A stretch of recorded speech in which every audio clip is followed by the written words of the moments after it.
아무에게도 하지 못한 말 아무에게나 쓰다, 유수진 씨가 쓴 책인데요, 공감 능력을 강조하는 대목에서 이런 재미있는 이야기가 나옵니다. 옛날에 했던 드라마 다모라는 드라마가 있지 않습니까? 그 다모의 명대사가 소개되는데요, 이서진 탤런트가 역할을 한 포도청 종사관 황보윤이 포도청 소속의 다모에 다친 어깨를 어루만지며 이렇게 묻습니다. 아프냐? 그러자 다모, 채옥이죠. 채옥이가 이렇게 대답합니다. 네. 이 다모 역할을 한 탤런트가 여러분 누군지 아죠? 하재원 씨 아시죠? 제가 어느 날 공항에 가는데 무슨 기자들이 막 저한테 막 사진을 찍으면서 막 스포트라이트가, 내가 뭐지? 내가 갑자기 연예인이 됐나? 내가 무슨 뭐 어디 조사받는 것도 아닌데 범죄인이 됐나? 그런데 보니까 옆에 하지원 씨가 열심히 따라오더라고요.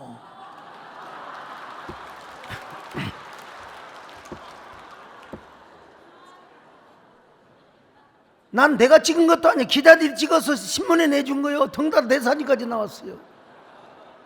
나 참.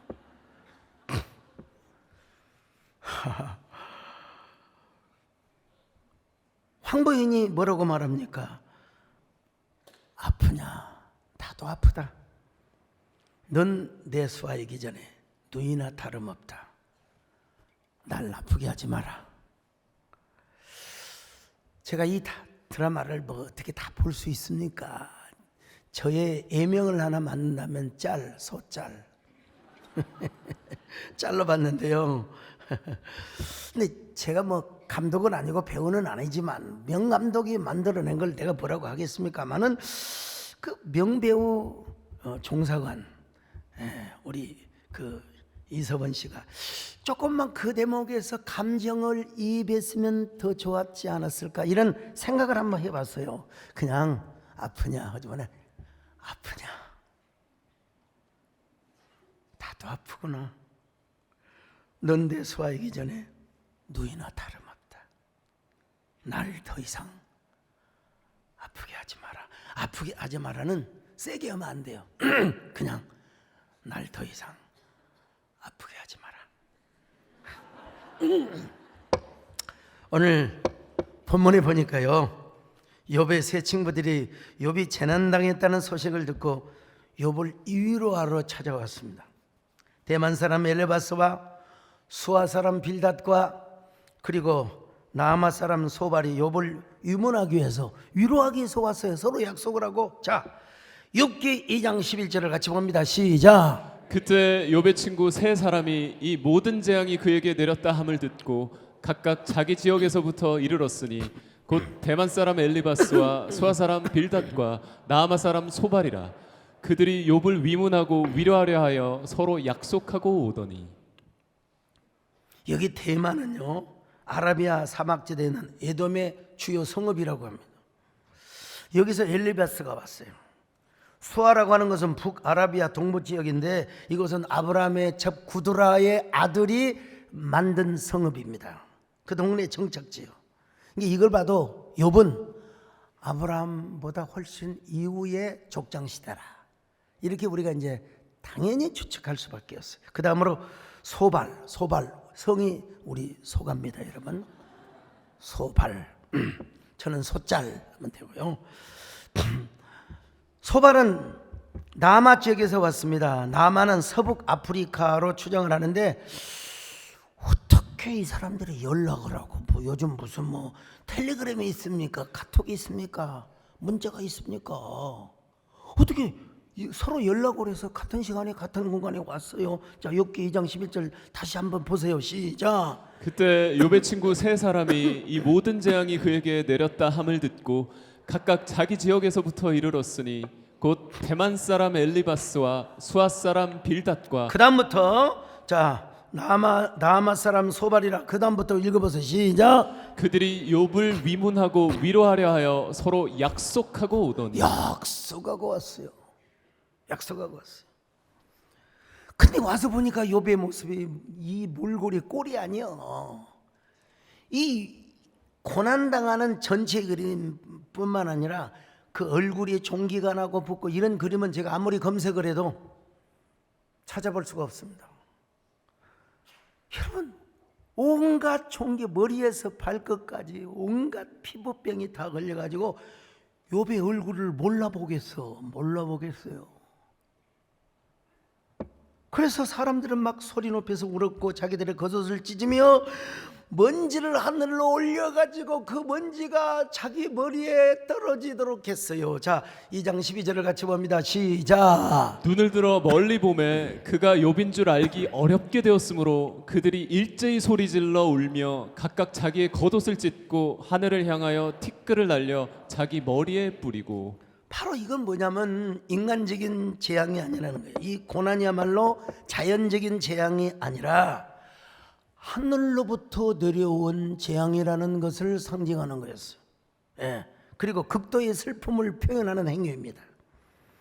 고대 근동에서 사람의 죽으면 7일 동안 7일 동안 애곡하는 그런 커스텀이 있었어요. 그러니까 그들은 7일 동안 뭐 우리말로 말하면 아이고 어쩌면 좋까, 아이고 어찌하스께 하면서 밤낮 애곡을 했을 것이란 말입니다. 욥의 친구들이 딱 볼 때요, 그들이 보기에는 욥이 산 사람이 아니라 어쩌면 죽은 사람의 모습과도 같을지도 그렇게 보였는지도 몰라요. 그래서 감히 욥에게 한마디 말을 건네지를 못하고 있습니다. 마치 그들은 욥의 죽음을 조문하는 것처럼 아무 말도 못하고 애통을 하며 우리 친구가 이러면 안 되는데 이러한 행위를 심리학적 용어로 뭐라고 하느냐, 고통당하는 자와의 동일시되는 감정이입, 입이 아니라 이입. 그러나 그들은 욥이 당하는 엄청난 고난의 의미를 몰랐어요. 이게 참 안타까운 일이죠. 욥은 왜 지금 고난을, 물론 하늘로부터 내려온 재앙을 알았어요. 근데 왜 고난을 당하고 있는가? 욥이 당하고 있는 이 고난은 거룩한 영적인 전쟁이지 않는가?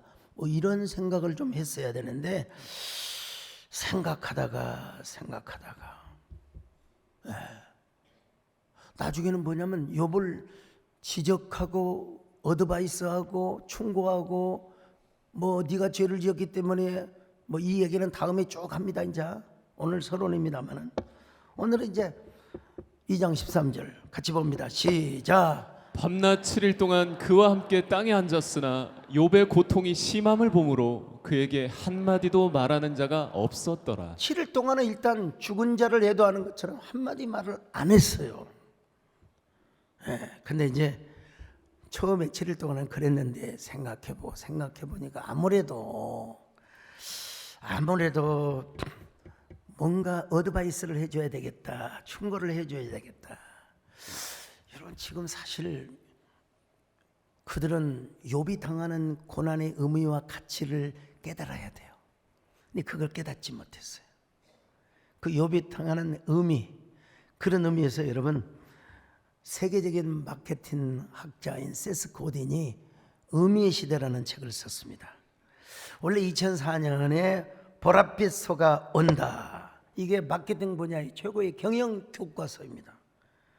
제가 이 책에서 착안을 해가지고 코로나 팬데믹에 보랏빛 소가 몰려온다, 그리고 한국계를 향하여 보랏빛 소의 전략을 구가합시다.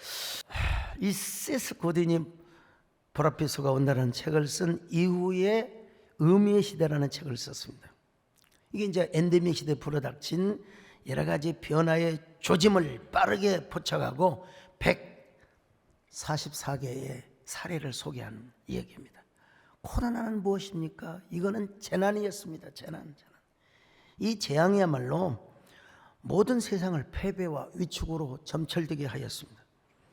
특별히 가장 손해보는 것이 어디냐? 여러분, 교회입니다. 사실은 절도요,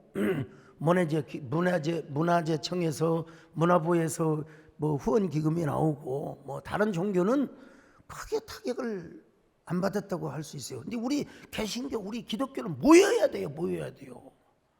예. 모여야 되는데 참 이거 예배라고 하는 것이 우리 기독교의 최고의 한국교의 가치 아닙니까? 예배는 전쟁 중에도 그리고 일제 강점 시에도 절대로 중단되지 않았어.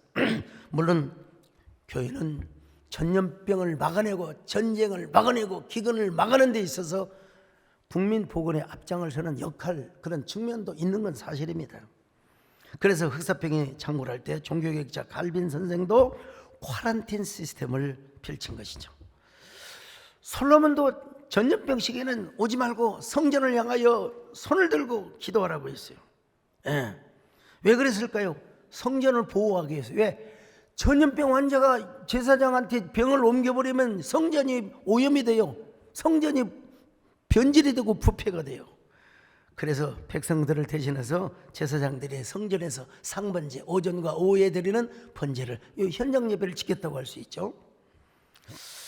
근데 이제 사실 지난 정부가 조금 잘못한 게 있는데 이게 뭐냐, 뭐 내가 대놓고도 얘기했습니다. 여러분, 큰 교회나 적은 교회나 19명 예배를 드리도록, 근데 많은 사람들이 또 오해를 해요. 이게 소목사가 합의를 했다고. 여러분 아시잖아요. 저는 그때 부총회장 시절이었습니다. 저는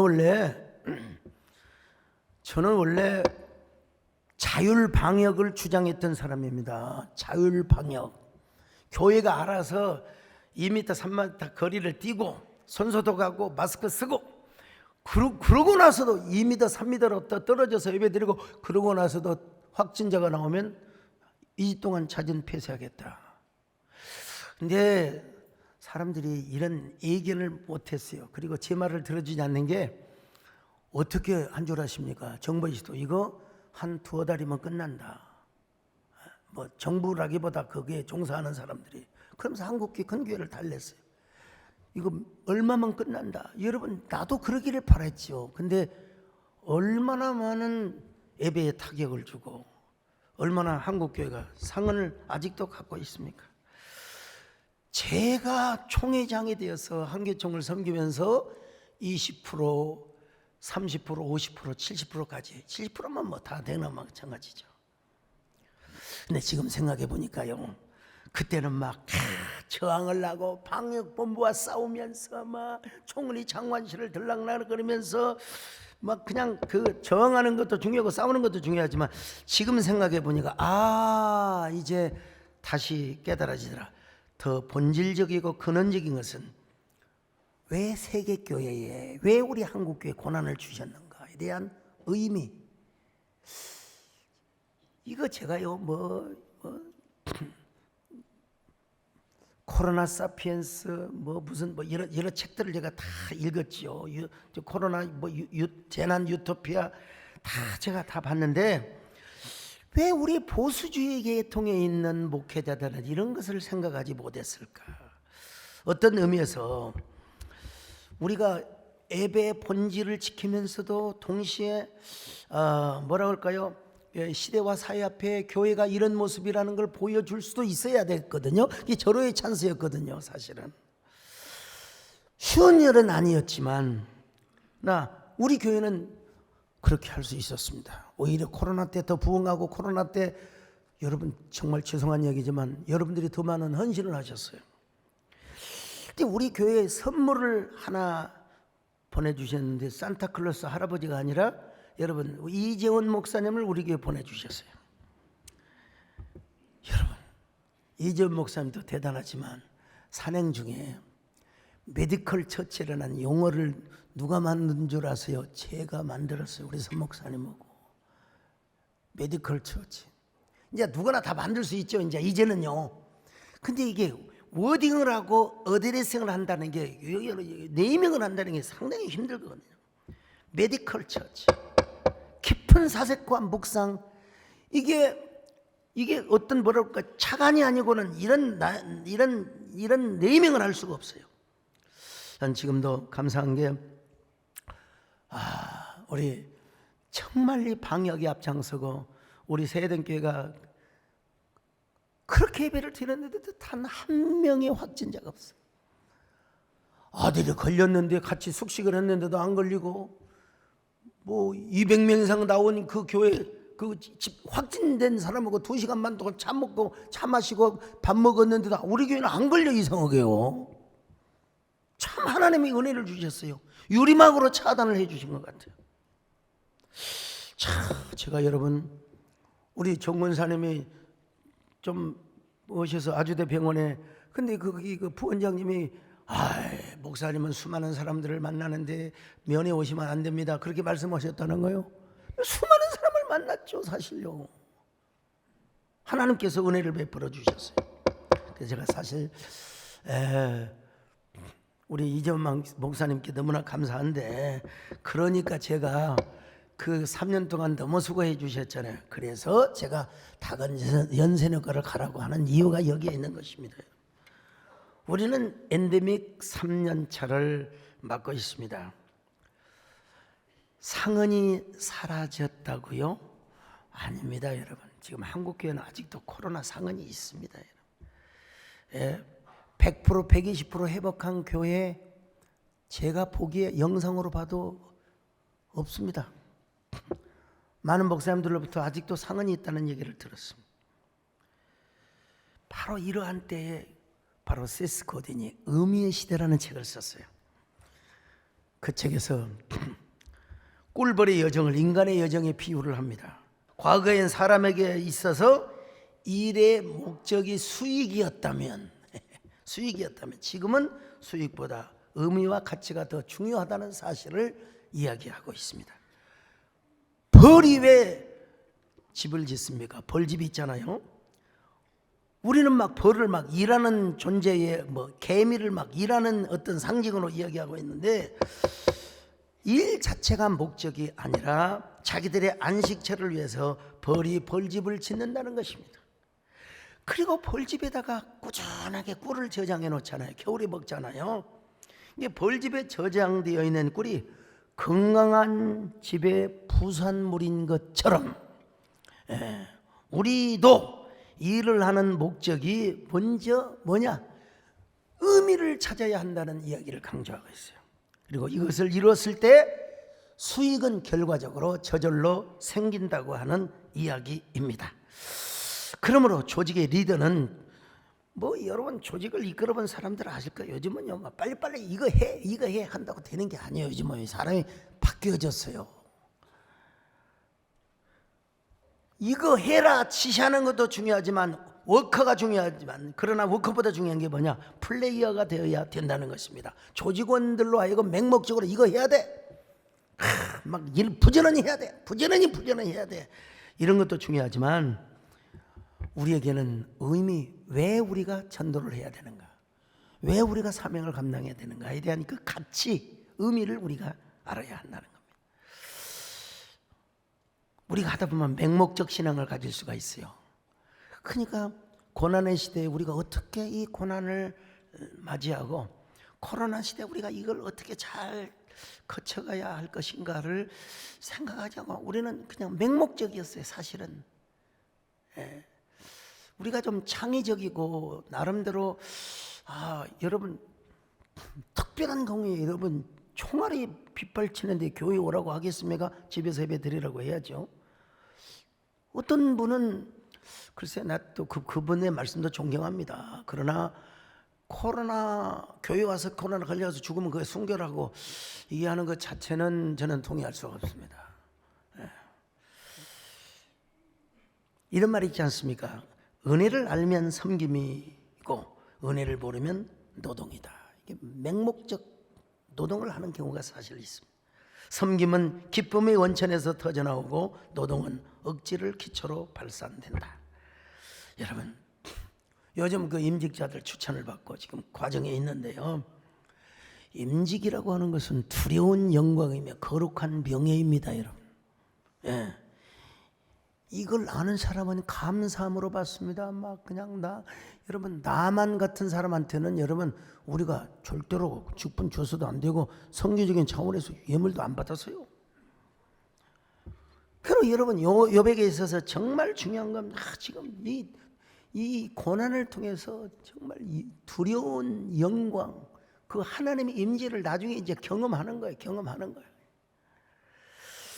그러니까 욥에게 있어서 가장 중요한 건 뭐냐? 내가 지금 왜 고난을 받고 있는 것인가? 고난의 의미와 가치를 아는 거예요. 이 고난에는 반드시 의미가 있다. 나는 지금도 거룩한 영전을 하고 있는 거야.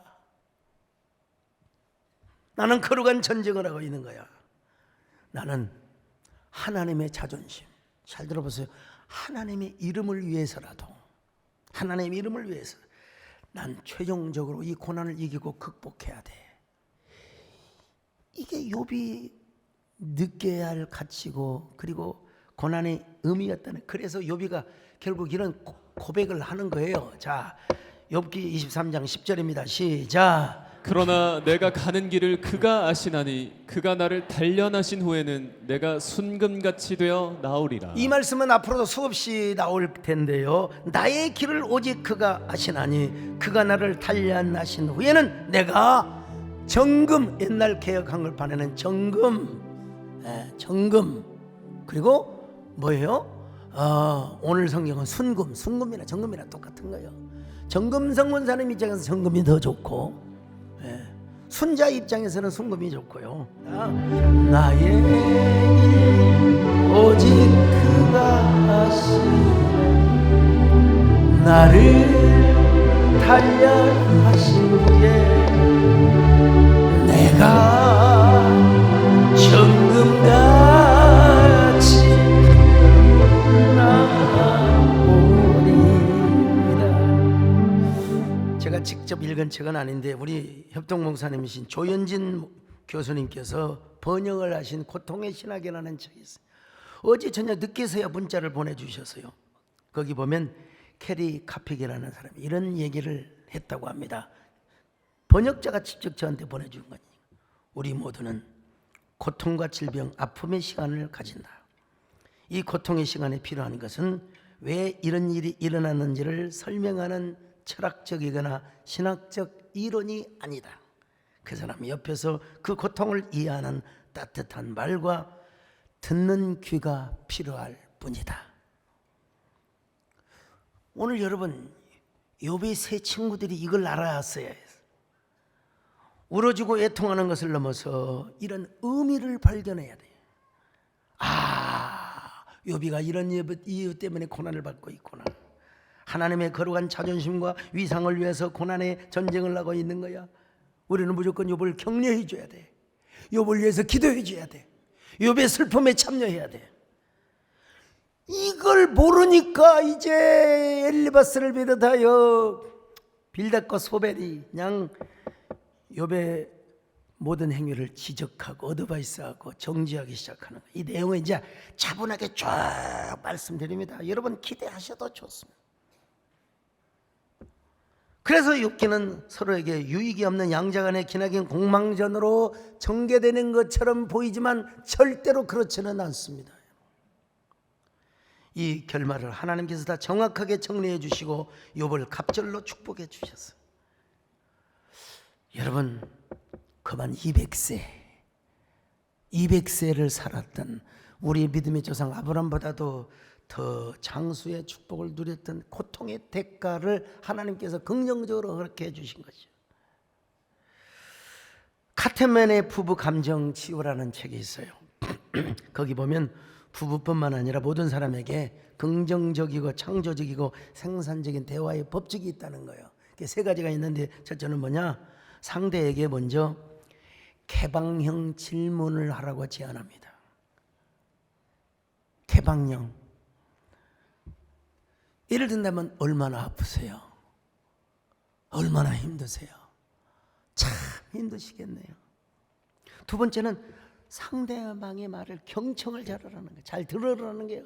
꾸벅꾸벅 졸지 말고 잘 들으라는 거예요. 예. 경청을 잘해야 돼요. 끄덕끄덕 하면서 막 지적을 하지 말고 말 끼어내지 말고 상담자는 일단 들어줘야 돼. 그런가 하면 세 번째는 뭐냐? 공감을 해야 돼요. 그냥 끄덕끄덕만 하다가 아픔을 할 수 있어요. 욥은 당시의 동마에서 제일 큰 부자였습니다. 그런데 그 모든 걸 다 잃었어요. 그림, 양, 소, 낙타, 금은 알 것 없이 도적놈들한테 다 빼앗겨버려 먹어 말았어요.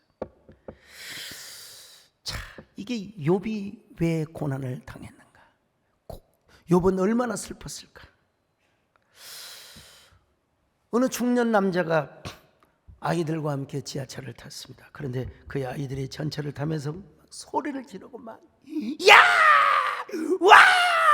하니까 여러분 비행기 타는데 막 애가 울면 그것도 낮이 아니라 저녁에 얼마나 신경이 예민합니까? 그래도 한 번도 그 부모 앞에 가서 애 좀 조용히 해달라고 해본 적이 없습니다. 마음은 울컥한데 나도 자식을 키우고 손주를 키우는데 참아야지.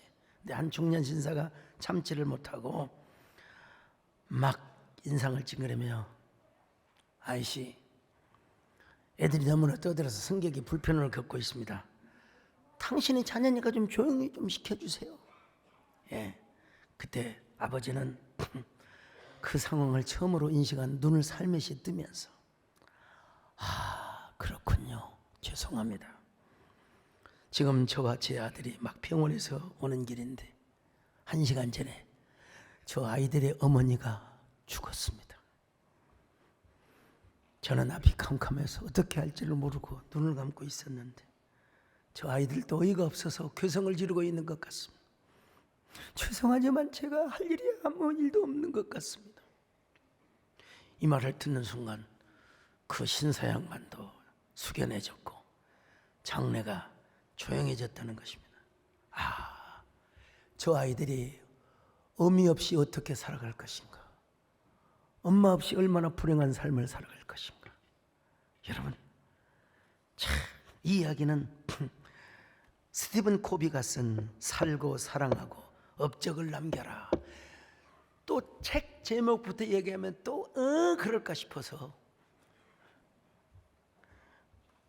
여기 나오는 이야기인데 사람은 개방형 질문을 하고 상대의 말을 잘 경청하고 그리고 공감을 해주며 공감을 해주는 대답을 해주라는 말입니다. 상황을 제대로 파악하니까 그런 반응이 나온 거 아니겠습니까? 그런데 저는 여기다가 한 가지를 제가 한번 추가하고 싶어요. 그건 뭐냐? 느껴주고 공감하고 경청하는 것도 중요한데 좀 오래 앉아 있어 주라는 거예요. 옆에. 사람들이 고난당할 때요, 뭘 원하는 줄 아세요? 어드바이스, 충고. 아이고 또 선악과 닦구만. 저 11조 안에서 그러지, 11조 새벽기도 안에서 그러지, 이런 말은 하기 아주 좋습니다. 근데 그게 안 들어와요. 그 당시는 일단 경청을 하고 공감을 해주며 옆에 있어줘야 돼. 옆에 있어줘야 돼요. 조용히 침묵하는 듯이 그의 말을 들어주며 옆에 있어주는 거. 내 인생의 시편, 참 제목도 좋아요. 조셉 베일리가 썼는데 3명의 아들을 잃었대요.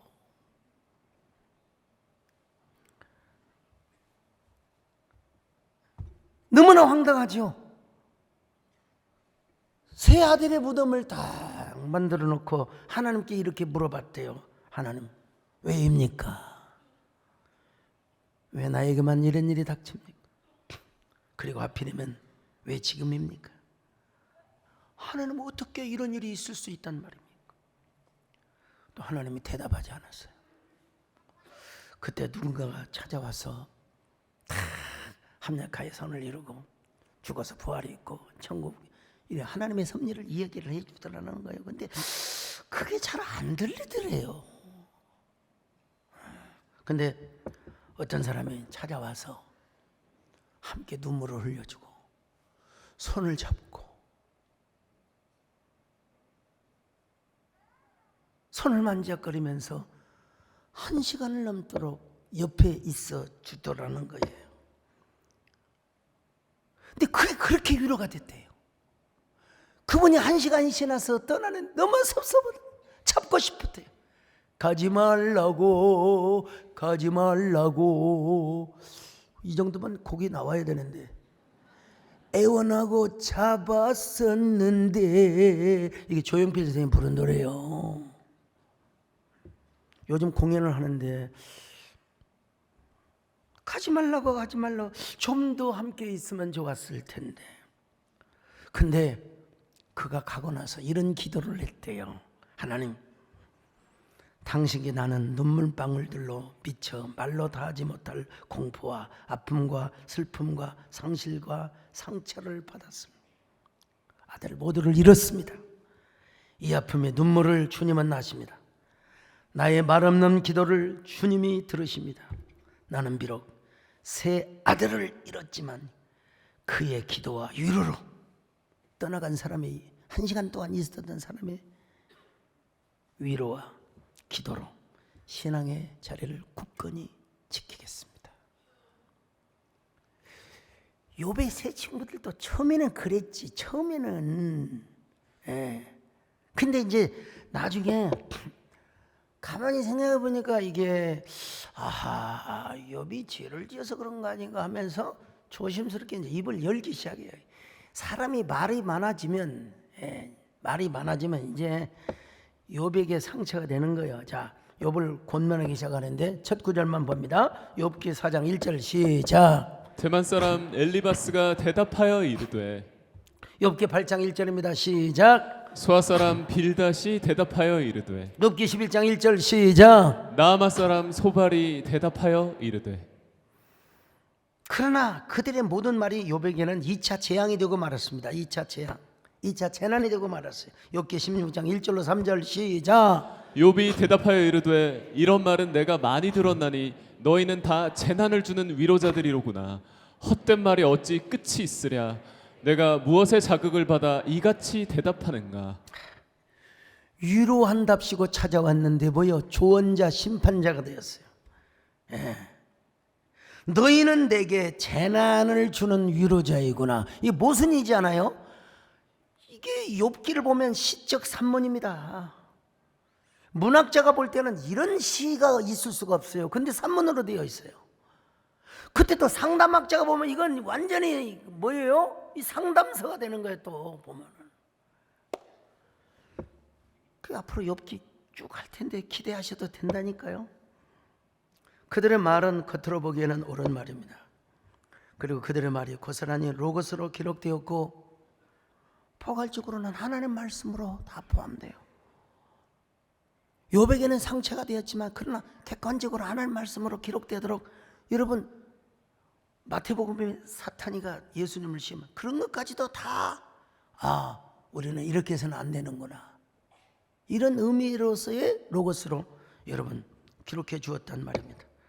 그렇지만 당시 욥에게는 큰 상처와 재난이 되었다는 사실에 제가 그분 살아계실지 모르겠는데 요즘 연락이 안 되세요. 광주신학교 다닐 때 신학부에 한 선배가 계셨어요.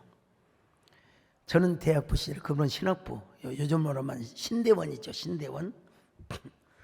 근데 같은 방을 썼는데 그 같은 방에 1층, 2층, 3층 두 계시니까 6명이 살았어요. 다다미로 해가지고. 아이고 월요일 날 저녁에 이제 그 교회를 담임했던 단독 전사님이신데 자꾸 막 교회를 자랑하고 막 우리 장로들은 말이요 거수기니 자기가 가면 일렬 종대로 서니 어쩌니 막 그런 얘기를 하세요. 거수기 들어보셨어요? 예. 제가 총회장일 때도 막 다른 총회장들은 거수기 한다고 막 비난도 있고 그랬는데 은근하게 막 자기를 자랑해서 제가 물어봤어요. 어떻게 그렇게 장로들이 꼼짝을 못하고 그렇게 성도들이 꼼짝을 못합니까? 그랬더니 이렇게 비결인데, 나만의 비결인데 서전사한테 가르쳐준다고. 그 비결이 뭔 줄 아세요? 말씀으로 때린다. 우리 기자들 말로 말하면 말씀으로 조진다. 여러분 무슨 말씀인 줄 아세요? 말씀으로 양심을 찔리게 하고 양심을 그냥 칵 때려가지고 말이죠. 골 때리는 그녀가 아니라 골 때리는 전도사가 되어서 하나님 말씀을 전하면 교인들이 찔림을 받아가지고 아유 전도사님 한다는 거예요. 근데 그런 면이 있죠. 여러분 복음에 그런 뭐니까 하나님 말씀 선지서에 그런 말씀이 있어요. 또 그 시대는 또 그런 부분이 있고요. 그러나 제가 보니까 여러분 그분은 계속 때림 일변도로 가시더라고. 때림 일변도. 그러다 보니까 교회에 많이 계세야 3, 4년 계시고 이리 옮기고 저리 옮기고 때리는 것도 한두 번이지. 제가 여러분 때리는 것도 중요하지만 우리 하나님은 위로의 하나님이시기도 하십니다. 여러분 찬송가에 보면 이런 노래가 있잖아요. 때리시고 어루만져 위로해 주시는 우리 주의 넓은 품으로 어서 돌아오소. 이런 건 다 각본에 없는 것이기 때문에 이렇게 조금 이렇게 곁으로 갈 수 있지만 그러나 결국 성경적인 얘기를 하는 거예요. 근데 성경에 보니까 우리 하나님 사도 바울은 고린도후서 1장에서 위로라는 말을 얼마나 많이 쓴지 안 돼. 읽어본 데까지 읽어봅시다. 자, 고린도후서 1장 3절부터 읽습니다. 시작. 찬송하리로다. 그는 우리 주 예수 그리스도의 하나님이시요 자비의 아버지시요 모든 위로의 하나님이시며 우리의 모든 환난 중에서 우리를 위로하사 우리로 하여금 하나님께 받는 위로로서 모든 환난 중에 있는 자들을 능히 위로하게 하시는 이시로다. 그리스도의 고난이 우리에게 넘친 것 같이 우리가 받는 위로도 그리스도로 말미암아 전부 다 넘친. 끝까지 보면 위로. 예. 그러니까 여러분 누가 위로를 할 수 있는 사람이냐? 성경은 이렇게 말씀하고 있는 것처럼 보여요. 하나님의 위로를 받아본 사람만이 남에게도 위로를 할 수 있어요. 은혜를 못 받으면 맨날 불평해야. 아니 설교 시간 끝날 텐데 뭔 또 그렇게 얘기를 하신대? 하나님의 위로를 못 받으니까 남을 위로하지 못해요. 우리 하나님은 어떤 분이시냐? 위로의 하나님이신 줄로 믿습니다. 성령께서 어떤 분이냐? 위로의 영이심을 믿습니다. 그래서 보혜사 파라클레토스 토스 파라클레토스. 법정적인 용어로는 변호사, 상담적인 용어로는 뭐요? 상담사, 위로자, 카운슬러라는 말입니다.